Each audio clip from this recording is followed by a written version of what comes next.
قال الله سبحانه وتعالى في كلامه القديم والفرقان الحميد: أعوذ بالله من الشيطان الرجيم، بسم الله الرحمن الرحيم.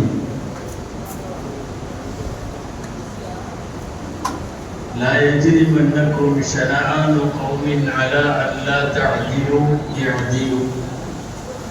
صدق الله العظيم.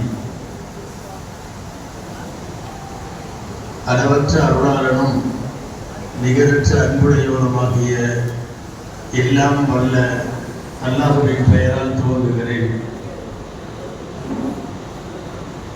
அருமை நாயகம் முஹம்மது ரசூலுல்லாஹ் ஸல்லல்லாஹு அலைஹி வஸல்லம் அவர்களின் மீதும் நற்பாக்கியங்கள் நிறைந்த அவர்களுடைய உம்மத்தின் மீதும் குறிப்பாக இந்த முப்பெரும் விழாவிலே வீற்றிருக்கிற நம் அனைவர் மீதும் எல்லாம் வல்ல அல்லாஹ்வின் நல்லருள் என்றென்றும் நிறைவாக உண்டாவதாக. ஆமீன். கண்ணியத்திற்குரிய விழாவினுடைய தலைவர், முன்னிலை வகிக்கிற சங்கைக்குரிய உலமா பெருமக்கள், சமுதாய பிரமுகர்கள், வாழ்த்துரைகள் வழங்கிய, கருத்துரைகள் ஆற்றிய, சிறப்புரைகள் தந்த, இந்த விழாவின் சிறப்பு அழைப்பாளர்களாக பங்கேற்று உரையாற்றி அமர்ந்திருக்கக்கூடிய சங்கைக்குரிய சமூக பிரதிநிதிகள், வருகை தந்திருக்கிற பெரியோர்கள், தாய்மார்கள், உரசை வட்டார ஜமாஅத்துல் உலமா சபையினுடைய மாண்பார்ந்த அங்கத்தினர்கள், உங்கள் அனைவருக்கும் என் ஆரம்பமான அஸ்ஸலாமு அலைக்கும் வரஹ்மத்துல்லாஹி வபரகாத்துஹு.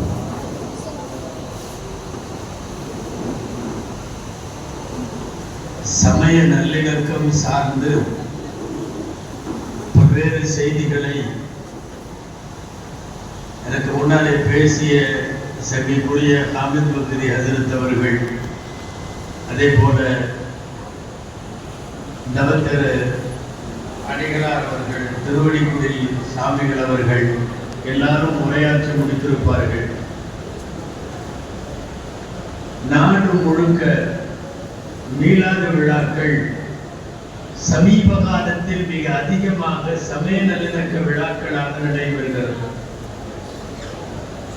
முன்னெப்போதும் இல்லாத அளவுக்கு நபிகள் நாயகம் பிறந்த தினத்தை சமய நல்லிணக்க மாநாடுகளாக கொண்டாடுவதற்கான தேவையும் அவசியமும் இன்றைக்கு அதிகமாக இருக்கிறது. எந்த இடத்தில் வெறுப்புணர்வும் வெறுப்பு அரசியலும் பகமை பாராட்டுதலும் அதிகமாக இருக்குமோ அந்த இடத்தில் நல்லிணக்கத்தையும் சமயங்களுக்கு இடையிலான பிணைப்பையும் வலியுறுத்த வேண்டிய கட்டாயத்திற்கு சமூக அக்கறையாளர்கள் நிர்பந்திக்கப்படுகிறார்கள். அந்த அடிப்படையில் தான் மீளாத விழாக்கள் சமய நல்லிணக்கங்களாக அந்த விழாக்களாக நாடு முழுக்க நடத்தப்படுகிறது. முஸ்லிம்களுக்கான தலைவராக அல்லாமல் ரஹ்மத்துல் ஆலமீன் என்கிற அகிலத்தாருக்கான அருட்பெரும் கருணையாய் அனுப்பப்பட்டவர்கள் நபிகள் நாயகம் ஸல்லல்லாஹு அலைஹி வஸல்லம். அதனாலேயே அவர்களின் விழாக்களும் அவர்களை பற்றிய பேசும் இடங்களும் நல்லிணக்கத்தை பேசுகிற இடங்களாக அமைந்து விடுகிறது. அன்பானவர்களே, பள்ளிவாசல்களில் நாம் நடத்துகிற விழாக்களில் சகோதர சமயத்தவர்களை பங்கேற்க செய்கிறோம். ஒவ்வொரு ஈத் பெருநாளின் போதும் அதை ஒட்டி நடக்கிற நிகழ்வுகளின் போதும் ஈத் மிலன் என்கிற கொண்டாட்டங்களின் போதும் சகோதர சமயத்தவர்களை வைத்தே நடத்துகிறோம். இது போன்ற மீளாத விழாக்களையும் சகோதர சமயத்தவர்களை அழைத்து வந்து நடத்துகிறோம். குறை சொல்லுவதற்காக அல்ல. அநேகமாய் இந்தியாவினுடைய சமயங்களில் தங்களின் மத பண்டிகைகளில் சகோதர சமயத்தவர்களை வைத்து அமர வைத்து பேச வைத்து அவர்களை கண்ணியம் செய்து அழகு பார்க்கிற மாண்பு இந்திய முஸ்லிம்களுக்கு மட்டுமே இருக்கிறது என்று சொன்னால் அது மிக இல்லை. எங்களுடைய மீளாதுகளில் எல்லாம் சகோதர சமயத்தவர்கள் சிறப்பு விருந்தினர்கள். நாங்கள் கொடிய நாங்களும் சகோதர சமயத்தவர்கள் சிறப்பு விருந்தினர்கள். ஈது மிலன் என்று சொல்லி எங்களின் பிரியாணியை அடுத்தவர்களுக்கு நாங்கள் பகிர்கிற போதும் சகோதர சமயத்தவர்கள் தான் எங்களுடைய சிறப்பு விருந்தினர்கள். இந்த வரிசையில் தான் மீலாது விழாக்கள் அநேகமாய் கடந்த ஆண்டுகளில் எல்லாம் இல்லாத அளவுக்கு மிக அதிகமாக சமய நல்லிணக்க மாநாடுகளாக நடைபெறுகிறது. காரணம், சமயங்களுக்கு இடையில் இணக்கத்தை பேசிய உலகத்தின் பெருந்தலைவர் பெருமானார் முஹம்மது ஸல்லல்லாஹு அலைஹி வஸல்லம் அவர்கள். பொதுவாக சமய நல்லிணக்கத்திற்கான முதல் அடையாளமே என்னன்னா, எல்லா சமயங்களும் இருப்பதை முதலில் ஏற்க வேண்டும். பிற சமயங்களின் இருப்பை யார் ஒத்துக்கொள்ளுகிறார்களோ அந்த இடத்தில் தான் நல்லிணக்கம் ஏற்பட முடியும். நபிகள் நாயகம் ஸல்லல்லாஹு அலைஹி வஸல்லம் வாழ்ந்த காலத்தில் விக்கிரகங்களை வழிபடுபவர்கள் வாழ்ந்திருக்கிறார்கள், யூதர்கள் வாழ்ந்திருக்கிறார்கள், கிறிஸ்தவர்கள் வாழ்ந்திருக்கிறார்கள், நெருப்பை வணங்கிய மஜூசிகள் வாழ்ந்திருக்கிறார்கள். இப்படி எல்லா தரப்பு மதங்களையும் தாங்கள் வாழுகிற காலத்தில் அவர்களின் இருப்பை ஏற்றுக்கொள்ளுகிற இடத்தில் தான் நல்லிணக்கம் என்பது தழைக்க முடியும். இங்க நான் இருக்கிறதுனால நீங்க எல்லாரும் இருக்கக்கூடாது, ஒரு மதமும் இல்லாம அத்தனை பேரும் காலியாகணும் என்று ஒரு நடவடிக்கை நபிகள் நாயகம் முன்னெடுக்கல. மதீனாவில் அவர்கள் வாழ்ந்த போது இந்த 4 பிரிவினர்களும் வாழ்ந்திருக்கிறார்கள். பிற சமய இருப்பை ஒத்துக்கொள்ளுகிற இடத்தில் தான் நல்லிணக்கம் என்பது தழைக்க முடியும். அந்த நல்லிணக்கத்திற்கு வித்திடுகிற நபிகள் நாயகத்தின் விழாக்களில் அதனால் தான் பிஷப்புகள் பாதிரிகள் கலந்து கொள்ளுகிறார்கள். குன்றக்குடி அடிகளார், பொன்னம்பல அடிகளார் போன்றவர்களின் வரிசையின் நீட்சியில் இன்றைக்கு திருவடிக்குடை சுவாமிகள் வரைக்கும். காரணம், இணக்கத்தை பேசிய ஒரு பெருமானாருக்கு மீளாது விழா என்கிற போது அது சமய நல்லிணக்க விழாவாய் தானாய் அமையும். பொதுவா அரபுகள் சாப்பாடு இல்லாம கூட இருந்துருவாங்க, சண்டை போடாம இருக்க முடியாது. அது சண்டை பூமி, யுத்த பூமி. 500 வருஷங்களாக யுத்தங்கள் நடைபெற்றதெல்லாம் வரலாறுகளில் இருக்கிறது. யௌமுல் ஃபுஜார் என்று சொல்லி நூற்றுக்கணக்கான ஆண்டுகளாக இரத்த வெறியோடு வாழ்ந்த அரபு சமூகங்களின் வரலாற்றில் இருக்கிறது. சாதாரணமா 2 பேர் சண்டை போட்டா பேசிக்கிறப்பவே உன் மண்டை ஓட்டுல ரத்தம் குடிக்காம விட மாட்டேன் அப்படின்னு சொல்லுவான். என்னமோ சாயா குடிக்கிற மாதிரி. உன் மண்டை ஓட்டை வெட்டி உன் மண்டை ஓட்டுல காய வச்சு அதுல சாராயம் குடிக்காம ரத்தம் குடிக்காம விட மாட்டேன்னு சொல்லுவான். சண்டை இல்லாமல் அந்த சமூகத்தால் இருக்க முடியாது. குதிரை ஏற தெரிந்தவனும் வாழ் பிடிக்க தெரிந்தவனும் தான் வாரிசுகளாகவே அன்றைக்கு கருதப்பட்டான் என்பது வரலாறு. ஒரு சண்டை நிறைந்த சமூகத்தில் ஒரு சமாதான புறாவாக பிறக்கிறார்கள் பெருமானார் ஸல்லல்லாஹு அலைஹி வஸல்லம். சண்டை பூமியை அமைதியாக்குவதில் தான் அந்த தலைவரின் ஆழமான அர்த்தம் புரிகிறது. ஏற்கனவே அமைதியா இருக்கிறவங்களை முடிச்சு நம்மெல்லாம் இனிமேல் சண்டை போடக்கூடாதுன்னு பேசுறது வேற. ஆனா காலங்காலமாக ரத்தம் ஓட்டிக் கொண்டிருக்கிற ஒரு சமூகத்தை பிடித்து இனிமேல் இங்கே சண்டை இல்லை என்று ஒரு முடிவை எழுத முடிகிறது என்றால் அவர்கள் மட்டுமே உலகத்திற்கு அமைதியை, இணக்கத்தை தர முடியும். மக்காவிலே இருந்த போதும் அந்த வேலை, கஅபாவிலே கல்லெடுத்து வைக்க சண்டை போட்ட போதும் அதே சமாதானம், மதீனாவிலே போன உடனே முதலில் நிறுத்தியது சண்டைகள். இருபெரும் பிரிவினருக்கு இடையிலே நடைபெற்ற பல்லாண்டு கால யுத்தத்தை முடிவுக்கு கொண்டு வருகிற வேலை. காலம் முழுக்க சமாதான புறாவாய் வாழ்ந்த ஒரு தலைவரினுடைய வரலாற்றை பேசுகிற விழாக்கள் எல்லாமே நல்லிணக்க விழாக்கள் தான். இங்கே சகோதர சமயத்தவர்களும் இருக்கிறார்கள், சுவாமிகள் எல்லாம் இருக்கிறார்கள். குர்ஆனுடைய வயசு 55, எட்டி கேட்கிறார். 63 வயசுல 55 வயசு வரையும் போர் பூமியையே யுத்தகலத்தையே சந்திக்காத ஒருவர் அவரை எப்படி நீ இஸ்லாம் வாழால் பரவியதுன்னு சொல்ற? அவர் எப்படி ஒரு சண்டை தலைவர்னு நீ சொல்ற? விளக்கமாக வரலாற்றை வாசிப்பவர்களுக்கு தெரியும்.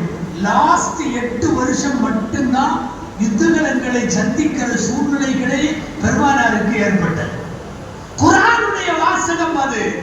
ஒரு உயிரை நியாயம் இல்லாமல் கொன்றால் உலகத்தை கொன்றதற்கு சமம். இது குர்ஆனுடைய வாசகம். فكأنما قتل الناس جميعا. ஒரு உயிரை கொன்றால் எல்லா உயிரையும் கொன்றதற்கு சமம். தவறாமல் அங்கே வருகிறது அடுத்த வாசகம். ومن أحياها فكأنما أحيا الناس جميعا. ஒருவனுக்கு உயிர் கொடுத்து வாழ்வு கொடு, நீ அகிலத்தையே வாழ வைத்தவனை போல. இதுவெல்லாம் அல் குர்ஆன் 1400 வருஷமா சொல்லுது. வரலாற்று ஆசிரியர்கள் இதை உன்னிப்பாக எழுதியவர்கள் எட்டி போட்டவர்கள். என்னமோ அவர் வாழ்ந்த காலம் வரைக்கும் அவர் மாத்தல, இப்போலாம் வாழ்ந்த காலத்துல மாத்திட்டாங்க. நிறைய பேர் சொல்லுவாங்க, பேசிருப்பாங்க, மைக்கேல் ஹார்ட் பத்தி 100 எழுதினாரு, ஃபர்ஸ்ட் ரசூலுல்லாஹ் எழுதினாரு, நிறைய பிரதிகள் போடப்பட்ட போதும் மாறலன்னு. சமீப காலங்களில் விலைக்கு வாங்கப்பட்டவர்களில் அவரும் ஒருவர். சமீபத்தில் எழுதிய மைக்கேல் ஹார்ட்டினுடைய தி 100 முதலிடத்தில் முகமது இல்லை என்பதற்கு பின்னாலே சர்வதேச அரசியல் இருக்கிறது. ரொம்ப விரிவாக பேசுவதாக ஆகிவிடும்.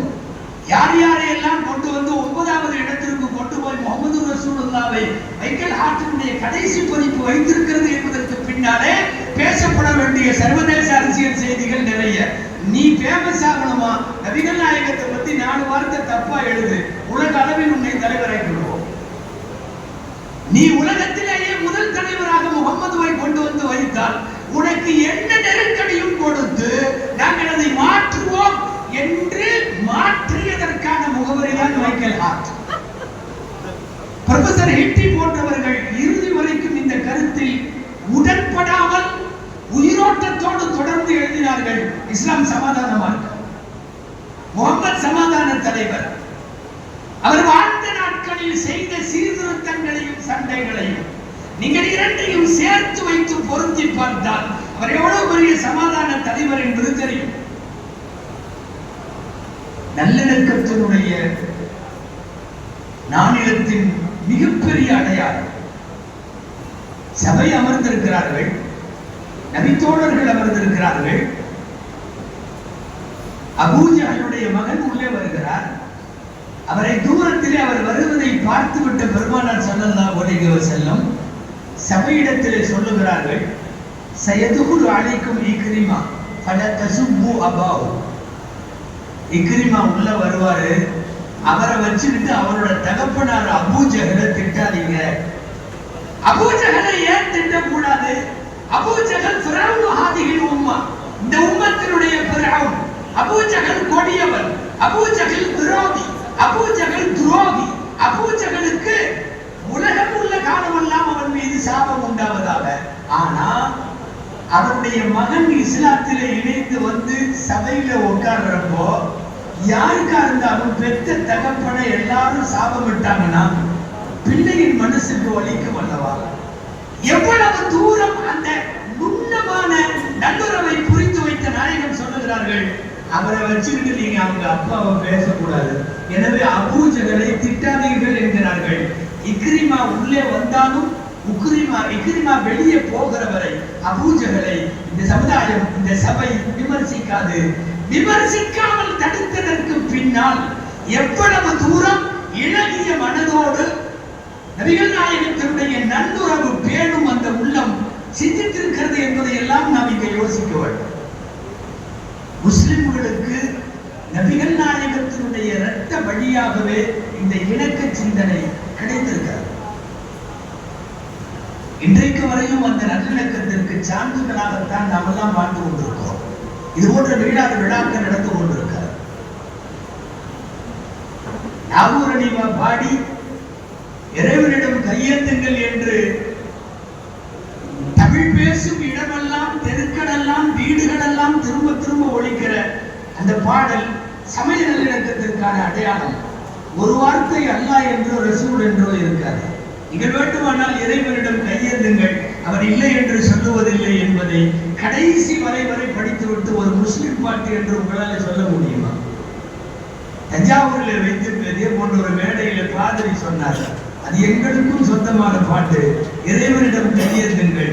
நீங்கள் அல்லாஹுவை முகம்மதுவை என்று அடையாளப்படுத்தாமல் பாடிய அந்த பாட்டு இந்த தமிழகத்தினுடைய முஸ்லிம்களின் நல்லிணக்கத்திற்கு அடையாளம் என்று சொல்லுகிற பேசுகிற பாதிரி சொல்லுகிறார். கேரளாவினுடைய நாமெல்லாம் சமூக வலைத்தளங்களிலே பார்த்திருப்போம். நம்பூதிரிகள் எல்லாம் சேர்ந்து இசையமைத்து இறைவனிடம் கையேந்துங்கள் பாடலை பாடுகிறார்கள். கேரளாவினுடைய நம்பூதிரிகள் மத அடையாளத்தை ஒரு குறிப்பிட்ட இடத்திலே வைத்துக் கொள்ளாமல் பொதுப்படையான நல்லிணக்கத்திற்கு வித்து முதுகுளத்தூருடைய மீளாத விழாவில் அண்ணாதுரை சொன்னது போல வாளெடுத்து வன்பெடுத்து சமர் செய்து வளர்த்திருந்தால், அண்ணாதுரையுடைய வார்த்தை, 800 வருஷம் இவர்கள் மட்டும் தங்கள் மத அடையாளத்தோடு மதத்தை வளர்க்க வேண்டும் என்று முயன்றிருந்தால் இந்தியாவில் எந்த கோவில்களும் இருந்திருக்காது. ஆனால் அப்படி செய்யவில்லை. கோவில்கள் இருக்கட்டும், ஆலயங்கள் இருக்கட்டும், அவரவர் வழிபாடோடு அவரவர்கள் பயணிக்கட்டும், முஸ்லிம்களாகிய நாமும் ஒரு மார்க்கத்திலே பயணிப்போம் என்கிற தாராள சிந்தனைக்கு இந்தியாவினுடைய முஸ்லிம் ஆட்சியாளர்கள் இன்றைக்கெல்லாம் அவுரங்கசீபை பற்றி எவ்வளவு எழுதுகிறார்கள். சமய நல்லிணக்கம் வளர்த்த இந்த மண்ணின் சான்றோர்களில் அவுரங்கசீப் உண்டு, திப்பு சுல்தான் உண்டு, எக்கச்சக்கமான இந்து முஸ்லிம் மன்னர்கள் உண்டு. இவங்கெல்லாம் தூக்கி வச்சு பாராட்டுறது இந்த அக்பருங்கிறவன, முகலாய பேரரசர் தி கிரேட் அக்பர் மகன். அக்பரின் ஆட்சியில இருந்ததை விட அரச பொறுப்பிலும் அதிகார வர்க்கத்திலும் அதிகமாக இந்து சகோதரர்களை குடியமர்த்தியது அவுரங்கசீப். அது வரலாறு. காசியில இருக்கிற ஆலயத்தை அவர் எடுத்துக்கிட்டாருன்னு எல்லாம் சொல்லி நீங்க அவர் மேல அவதூறு. அந்த காசி ஆலயத்துக்கு எவ்வளவு பண்ணை நிலங்களை அவுரங்கசீப் கொடுத்தார் என்று அந்த ஆலயத்தினுடைய கெசட்ல அந்த ஆலயத்தினுடைய பதிவுலையே இருக்குது.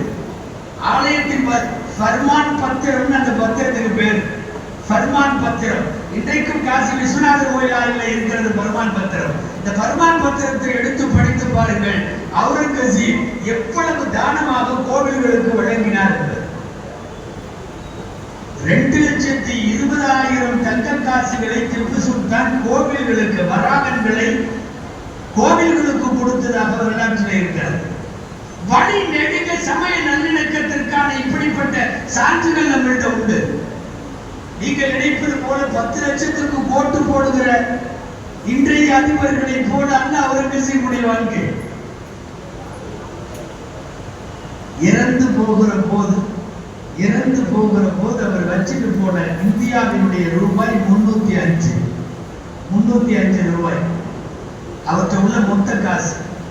குரானை கையில எழுதி அந்த எழுதிய பிரதியை விற்று சேர்த்த 305 ரூபாயை நான் இறக்கும் நாளில் ஏழைகளுக்கு கொடுத்து விட வேண்டும், என் குடும்பத்துக்கு அல்ல. அதுக்கப்புறம் 4 ரூபாயும் 2 அணாவும் தனியா கட்டி வைக்கப்பட்டிருக்கிறது. அதுல உள்ள சீட்டு வைக்கப்பட்டிருக்கிறது. கஃன் செலவுக்கு அரசாங்க காசோ தனியார் காசோ எந்த காசும் வாங்கக்கூடாது. அடக்க செலவுகளுக்கு இந்த 4 ரூபா 2 அணா, 4 ரூபா 2 அணா காசுல அடக்கம் பண்ணணும். சேர்த்து வச்சிருக்கிற நான் எழுதி அந்த 4 ரூபா 2 அணா தொப்பி தச்சு சம்பாதிச்சது. அவுரங்கசீப்பினுடைய வரலாற்று குறிப்பிட இதெல்லாம் உண்டு. தொப்பி தச்சு சம்பாதிச்சது 4 ரூபா 2 அணாவுல கஃன் செய்யணும்.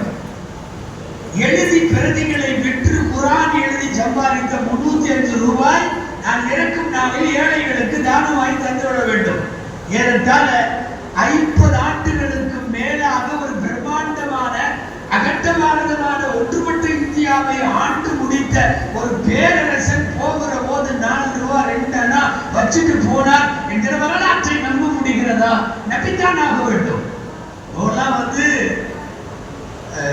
மத துவேஷத்தை வளர்ப்பதற்காக வேண்டி வெறுப்பு அரசியல் அதிகம் பயன்படுத்துகிற இடத்தில் சபை நல்லிணக்க மாநாடுகளும் விழாக்களும் ரொம்ப அதிகமாய் தேவைப்படுகிறது. அந்த பக்கம் உள்ளவர்களை எல்லாம் வெகுண்டெழச் செய்ய வேண்டும். காஷ்மீர் ஃபைல்ஸ் என்று படம் எடுக்கிறார்கள். தென்னகத்தை பாதிப்புக்கு உள்ளாக்க வேண்டும். கேரளா ஸ்டோரி என்று படம் வருகிறது. வேடிக்கை என்னவென்றால், ஒரு காஷ்மீர் ஃபைல்ஸ் வந்தாலும் ஒரு கேரளா ஸ்டோரி வந்தாலும் இந்த நேரங்களில் எல்லாம் நாட்டின் உயர் பதவியில் உள்ளவர்கள் அந்த படத்தை கண்டிப்பா பாருங்க அப்படின்னு அந்த படத்துக்கு விளம்பரத்துவர்களாக அவர்கள் மாறிவிடுகிறார். என்கிற அவலம் நடக்கிறது. எஸ்சியை பற்றி பேசினார்கள் நம்முடைய திருவடிக்குடியில் சுவாமிகள் அவர்கள். அநேகமாய் ஹிட்லர் காலத்தில் கூட நடந்து விடாத இந்த தேசத்தினுடைய பெரிய அவமானம் என்ன தெரியுமா? ஒரு எஸ்சியை ஒரு பட்டியல் இனத்தவனை கீழே அமர வைத்து அவன் மீது சிறுநீர் கழிக்கிறார்கள் அல்லவா? அவன் உச்சம் தலையிலே சிறுநீர் கழித்த போட்டோ சர்வதேச ஊடகங்களில் வந்த போது இந்தியா தலை குனிந்ததை போல் வேறு எந்த காலத்திலும் குனிந்ததில்லை. எனவே வெறுப்பு அரசியல் வளர்க்கப்படுகிற இடங்களில் அதற்கு எதிர் வினையால் சமய நல்லிணக்க விழாக்கள் தொடர்ந்து நடத்தப்பட வேண்டும். அந்த அடிப்படையில் பிரசி வட்டார ஜமாத் உலமா சபை ஒரு நல்ல சமய நல்லிணக்க மாநாட்டிற்கு ஏற்பாடு செய்து நடத்தி இருக்கிற பாங்கு பாராட்டிற்குரியது. எல்லாம் வல்ல இறைவனிடம் அகிலத்திற்கு அமைதியையும் இந்தியாவில் இணக்கமான வாழ்வையும் நாம் தொடர்ந்து பிரார்த்திப்போம். அல்லாஹ் அல்ஹம்துலில்லாஹி ரப்பில் ஆலமீன். அஸ்ஸலாமு அலைக்கும் வரஹ்மத்துல்லாஹி வபரகாத்துஹு.